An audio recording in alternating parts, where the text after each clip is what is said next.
कश्मीर, जिसे धरती का स्वर्ग कहा जाता है, जो अपने बर्फीली चोटियाँ, हरे भरे बागान और वहाँ लोग अपनी फैमिली के साथ, अपने बच्चे के साथ, अपने जीवन साथी के साथ घूमने जाते हैं, मेमोरीज बनाने जाते हैं, ये उस वातावरण के लिए जाना जाता है।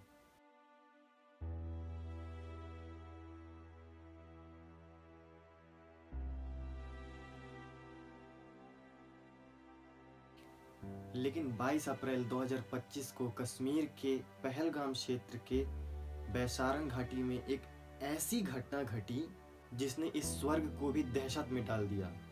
आज हम इसी पहलगाम अटैक के बारे में बात करेंगे, आइए।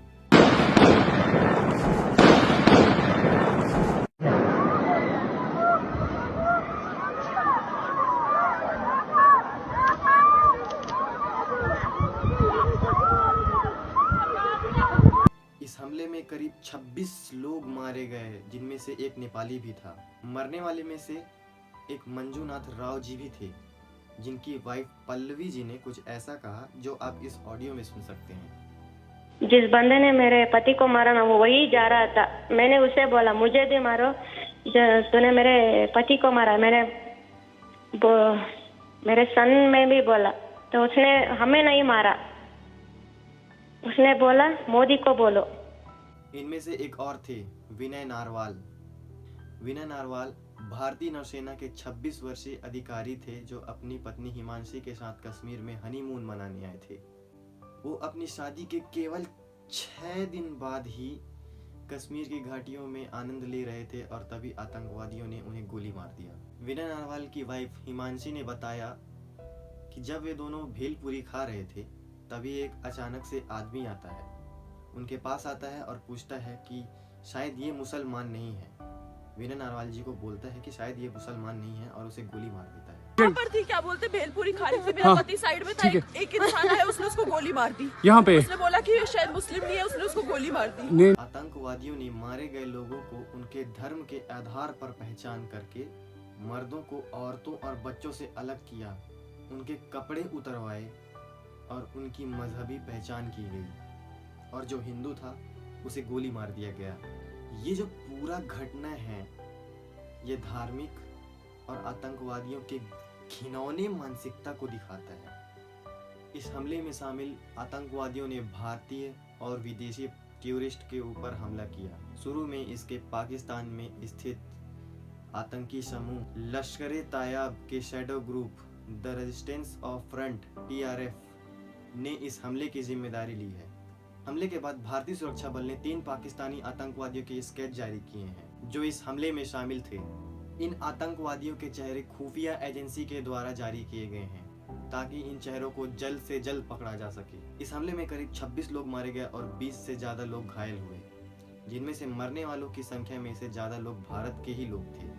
इस हमले में अंतर्राष्ट्रीय समुदाय ने भी कड़ी निंदा की। अमेरिका के राष्ट्रपति डोनाल्ड ट्रंप, फ्रांसीसी के राष्ट्रपति इमैनुअल मैक्रोन और ब्रिटिश के प्रधानमंत्री कीर स्टारमर ने भी भारत के प्रति अपनी संवेदनाएं व्यक्त की है। संयुक्त राष्ट्र महासचिव एंटोनियो गुटेरेस ने भी इस हमले की कड़ी निंदा की है और आतंकवादियों के खिलाफ एकजुटता की बात की है। इस हमले में एक और महत्वपूर्ण घटना हुई, जहां कश्मीर का एक लोकल घोड़ा चालक, जो घोड़ा चलाता है वहीं का लोकल था, उसका नाम आबिद है, और आबिद ने यह बताया, उसको भी गोली मार दी। सबसे पहली बात आतंकवादियों ने, आबिद ने यह बताया कि वह आतंकवादियों से कह रहा था कि ये हमारे कश्मीर के मेहमान हैं, इन्हें गोली मत मारो, इन्हें कुछ मत करो, और अपनी जान की बाजी लगा दी और आतंकवादियों से उनकी एक गन छीन ली और कहा कि इन्हें कुछ मत करो। तभी दूसरे आतंकवादियों ने आबिद को भी गोली मार दिया। क्यों? क्योंकि आतंकवादियों के खिलाफ आबिद ने आवाज उठाई थी।